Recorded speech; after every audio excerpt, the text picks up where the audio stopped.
संध्याकाळी birthday celebrate करायचा होता आणि सकाळीच मी इथे बासुंदी बनवायला घेतली। आता बर्थडे तर ऋतूचा आहे, पण मजा ना ऋतूच्या पापांची होती, कारण त्यांना आहे ना बासुंदी खूप आवडते।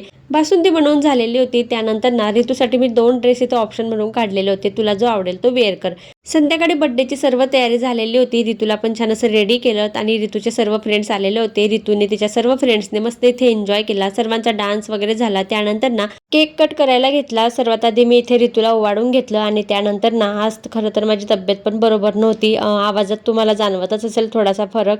तर ऋतूची खूप अशी हौस होती की तिला ना तिचा बर्थडे सेलिब्रेट करायचा होता आणि त्याच्यासाठी ना मग छोटंसं सेलिब्रेशन आम्ही इथे केलेलं आहे। लहान मुलांना आवडच असते बर्थडेची आणि मग त्यासाठी ना सोसायटीमध्ये जे काही तिचे फ्रेंड्स होते ना त्यांना आम्ही बोलवून घेतलेलं होतं। केक वगैरे कट झाला, त्यानंतर सर्वांना इथे नाश्ता वगैरे दिला। तर इथे मी आणि माझ्या मिस्टरांनी ना सर्व डिश वगैरे रेडी करून दिले आणि आज ना मिस्टरांनी खरंच मला खूप अशी हेल्प केलेली होती आणि आज ना माझी ऋतू खूप हॅप्पी होती। तर सर्व घर वगैरे क्लीन करून घेतलेलं होतं आणि आता निवांत अशी बसलेली होती। तर चला भेटू नेक्स्ट ब्लॉग मध्ये, बाय।